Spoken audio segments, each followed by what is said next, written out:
Salve, salve, irmãozinhos e irmãzinhas, em Olorum, em Oxalá. Estamos de volta para o nosso segundo bloco da nossa segunda aula.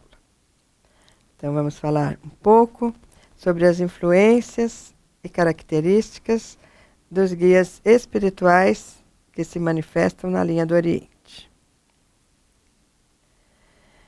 Esses guias espirituais não costumam falar muito em suas consultas. Eles não são guias de consulta, né? Não gostam muito de ficar lá de trelelê com os consulentes. Mas tem uma coisa que eles gostam muito de falar, que é sobre a capacidade que cada um tem, sobre o poder realizador na vida de cada um. Que poder é esse, né? O poder de se desenvolver, o poder de ativar a sua realização, ativar a sua auto-iluminação e não ficar pedindo, né? Ficar pedindo para si mesmo. Porque quando a gente está se doando, a gente pode pedir sim, mas pode pedir para auxiliar o nosso irmão, pedir ajuda para o nosso irmão. E não nós, como médiuns de Umbanda, ficarmos achando, né, que a Umbanda é balcão de troca. Não é assim, né? Eu sempre digo para os meus filhos espirituais que quando eles pararem de pedir e apenas doarem do fundo do seu coração, as coisas boas começam a acontecer para eles. Eles não precisam pedir nada, né? Eles precisam doar. Precisam aprender que é algo interior de cada um fazer iluminar sua própria estrela, fazer acender a sua luz própria. E é isso que os guias da linha do Oriente estimulam, né? Iluminar a estrela de cada um. E isso é o que os indianos chamam de samadhi. O samadhi, ou iluminação espiritual, nada mais é do que a perfeita sintonia vibracional entre o ser humano e sua divindade. Então, nós, médiuns de Umbanda, a perfeita sintonia vibracional entre nós e os nossos orixás, pais e mães. O budismo nos ensina que o despertar espiritual é ativado pelo acionamento desse dom, né? Esse dom de conexão existente no mental humano e que faz despertar a nossa luz interior. Então, todos nós temos esse dispositivo para fazer esse despertar. O difícil é a gente obter a senha de acesso, né? Mas o dispositivo nós temos, tá? No Ocidente, essa iluminação espiritual é vista assim como algo incomum e transcendental, que vai tocar raríssimos eleitos, como Buda, São Francisco de Assis, Jesus Cristo, Hare Krishna, entre outros, né? Mas na tradição indiana, o samadhi,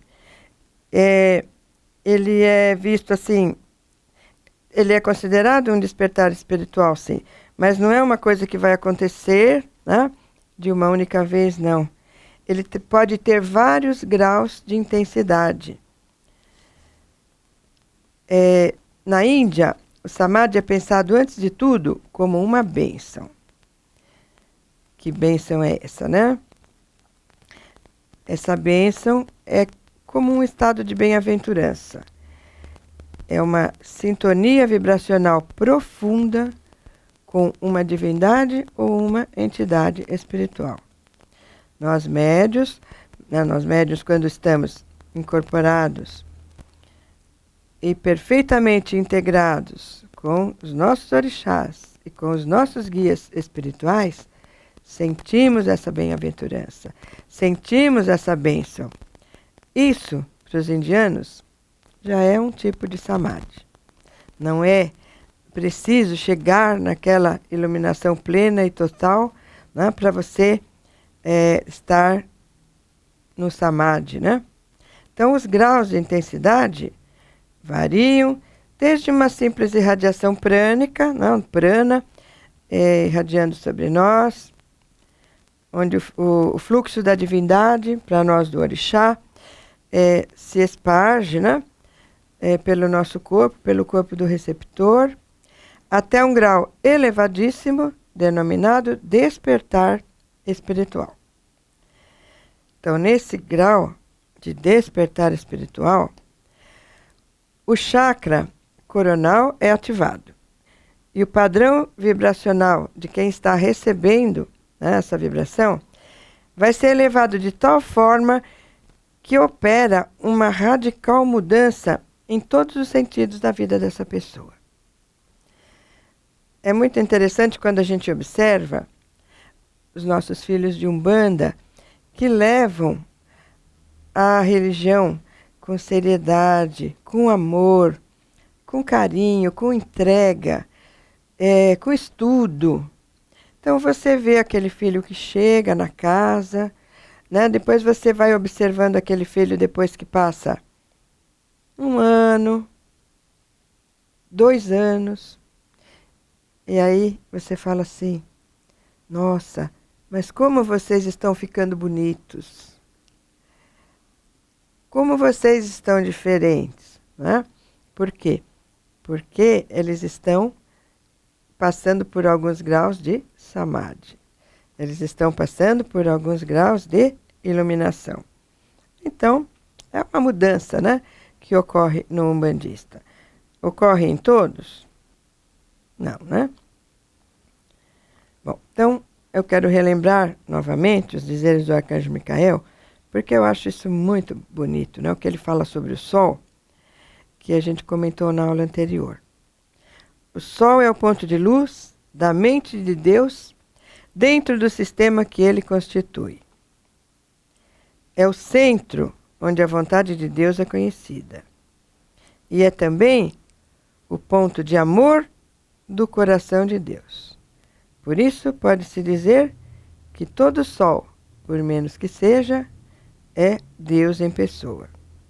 Ora, o que os guias espirituais da linha do Oriente fazem? Eles nos ensinam a encontrarmos Deus dentro de nós mesmos, o Deus que nos habita. Eles nos ensinam a acendermos o nosso sol interior. Eles nos ensinam o que é Oriente de Luz. É estado de consciência do todo. Acender o nosso sol interior. Então, os guias dessa linha são espíritos ascensionados que alcançaram essa iluminação, alcançaram esse sol interior, essa luz resplandecente. E eles querem que nós também alcancemos essa luz resplandecente. As entidades que se apresentam na linha do Oriente são mestres, espíritos de grande conhecimento e elevação, mas discretos, simples, de poucas palavras, estimulando sempre a ascensão espiritual. Eu vou colocar assim uma experiência minha, né? Cada vez que no Templo Sete Luzes termina um trabalho realizado com essa linha, eu sinto assim o meu peito imensamente preenchido por uma energia maravilhosa de amor, humildade, calma, paz, serenidade.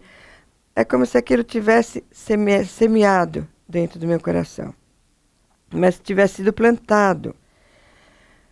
Durante vários dias, eu fico assim extremamente sensível, emocionada, quieta, não tenho vontade de ficar conversando, falando com as pessoas, não. Eu busco o silêncio. E a impressão que eu tenho é que tudo se torna sagrado. Os momentos, as ações, os semelhantes, o mundo. Isso tudo é como um rastro de luz que me inunda por dentro, transmuta o meu emocional, me incitando pelos caminhos da luz divina.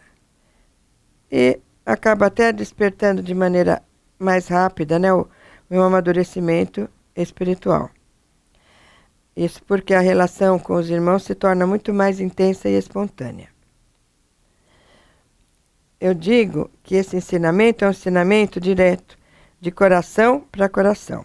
Por isso ele transcende a palavra, o mundo cotidiano, e alcança um plano mais elevado de consciência. Então, da mesma maneira que um orixá é um bem divino legado à humanidade e digno de culto, respeito e reverência, também são dignos de culto, respeito e reverência os guias espirituais das falanges do Oriente.